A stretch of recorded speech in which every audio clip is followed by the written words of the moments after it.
पुन्हा चालू करण्यासाठी त्याने दिल्ली स्तरावर प्रयत्न करायला पाहिजे। पण नारायण राणेंना त्याची काही पडलेली नाही आहे। पैसे देऊन निवडून आलेले हे खासदार ते त्यांना लोकांच्या समस्येची जाण काय असणार आहे? त्यांचं तर काम तिकडे आहे, ते त्यांना काम काय नाही। अरे लाज वाटली पाहिजे तुम्हाला। ह्या देशामध्ये मस्साजोगच्या सरपंचाला, परळीच्या सरपंचाला तुमचे भूमाफिया मारतायत आणि त्यांना जेरबंद करायला तुमचं सरकार अपयशी ठरलं आहे आणि त्याच्या बाजू घेऊन बोलणारे हे काय लायकीचे आहेत ते लोकांना दिसून येते। त्यांच्या अकलेची कीव करावीशी वाटते खासदारांच्या। कारण वैभव नाईकांनी चिपी विमानतळाचा मुद्दा ज्या तडफदारपणे मांडला त्या भावनेची दखल न घेता घराला टाळं ठोकण्याची भाषा करणारे नारायण राणे या पृथ्वीतलावरचा एकमेव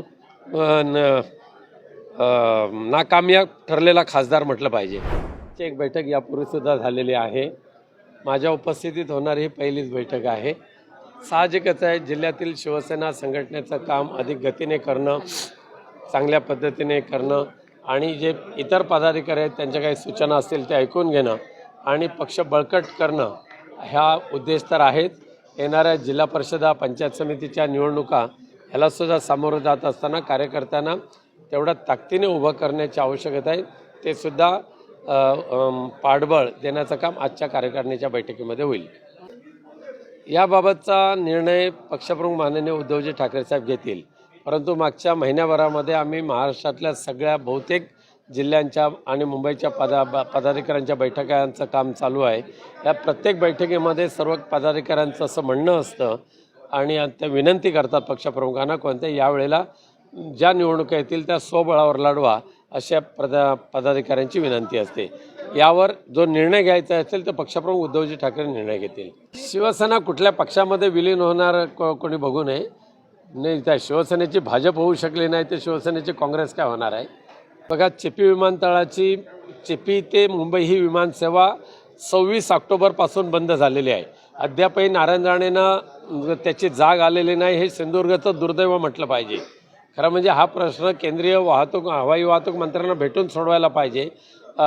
उडान अंतर्गत रिजनल कनेक्टिव्हिटी स्कीम अंतर्गत असणारी ही स्कीम पुन्हा चालू करण्यासाठी त्याने दिल्ली स्तरावर प्रयत्न करायला पाहिजे। पण नारायण राणेंना त्याची काही पडलेली नाही आहे। पैसे देऊन निवडून आलेले हे खासदार ते त्यांना लोकांच्या समस्येची जाण काय असणार आहे? सैफ अलीसारख्या एका नेत्याच्या 12व्या मजल्यावर चढून गुन्हेगार चढतात, त्याच्यावर खुनी हल्ला करतात आणि आपली शासन व्यवस्था, कायदा सुव्यवस्था झोपलेली आहे। मस्साजोगला तसं झालं, परळीला तसं झालं, पुण्याला तसं झालं, खडकीला तसं झालं। अख्खा महाराष्ट्र आता ह्या गुन्हेगारी प्रवृत्तीने काबीज करून टाकला आहे काय आणि त्याला कायद्याची कोणती भीती राहिलेली नाही। त्यांचं तर काम तिकडे आहे, ते त्यांना काम काय नाही। अरे लाज वाटली पाहिजे तुम्हाला। ह्या देशामध्ये मस्साजोगच्या सरपंचाला, परळीच्या सरपंचाला तुमचे भूमाफिया मारतायत आणि त्यांना जेरबंद करायला तुमचं सरकार अपयशी ठरलं आहे आणि त्याच्या बाजू घेऊन बोलणारे हे काय लायकीचे आहेत ते लोकांना दिसून येते। त्यांच्या अकलेची कीव करावीशी वाटते खासदारांच्या। कारण वैभव नाईकांनी चिपी विमानतळाचा मुद्दा ज्या तडफदारपणे मांडला त्या भावनेची दखल न घेता घराला टाळं ठोकण्याची भाषा करणारे नारायण राणे या पृथ्वीतलावरचा एकमेव नाकामयाब ठरलेला खासदार म्हटलं पाहिजे। 4G सेवा त्याच वेळेला सुरू झालेली आहे। 185 टॉवर जे मंजूर करून घेतले तेच 4Gचेच आहेत। एक दुर्दैव आपल्या सिंधुदुर्गाचं की असा झोपाळू खासदार, निद्रिस्त अवस्थेत असलेला खासदार नारायण राणेंच्या रूपाने सिंधुदुर्ग जिल्ह्याला मिळालेला आहे। रत्नागिरी 24 न्यूज चॅनलला आताच सबस्क्राइब करा आणि शेअर करायला विसरू नका।